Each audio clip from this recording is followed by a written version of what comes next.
আপনার আমার নবী আকায়ে নামদার তাজদার মদিনা আহমদে মুস্তাফা মুহাম্মদে মুজতাবা জনাবে নবী করিম সাল্লাল্লাহু আলাইহি ওয়াসাল্লাম একদিন কাবার প্রান্তরে নামাজ আদায় করতেছিলেন।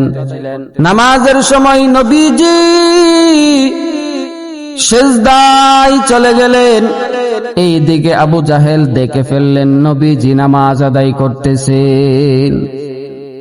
নবীজি সিজদার মধ্যে চলে গেছেন। আবু জাহেল বলেন, এই সুযোগ হাতছাড়া করা যাবে না, এই সুযোগ হাতছাড়া করা যাবে না। আবু জাহেল পাথর হাতে নিয়ে নবীর দিকে অগ্রসর হতে লাগলেন। নবীজিকে হত্যা করে ফেলবেন, নবীজিকে হত্যা করে ফেলবেন। যখনই পাথর হাতে নিয়ে আবু জাহেল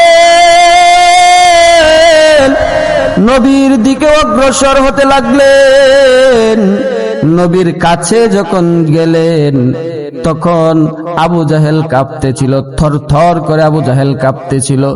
নবীজি সাল্লাল্লাহু আলাইহি ওয়াসাল্লাম সিজদার মধ্যে আল্লাহর কুদরতি পায়ে সিজদা করতেছিলেন।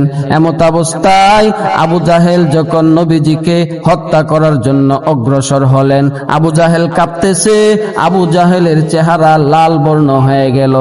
কাঁপতে কাঁপতে আবু জাহেল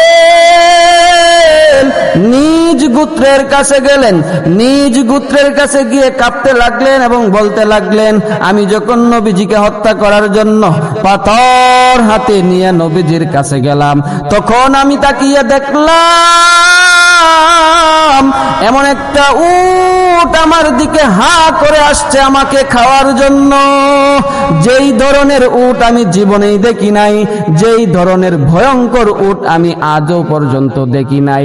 এমন একটা উট আমাকে খাওয়ার জন্য উদ্যত হলো, আমার দিকে অগ্রসর হতে লাগলো। এই ভয়ে আমি দৌড়ে আসলাম।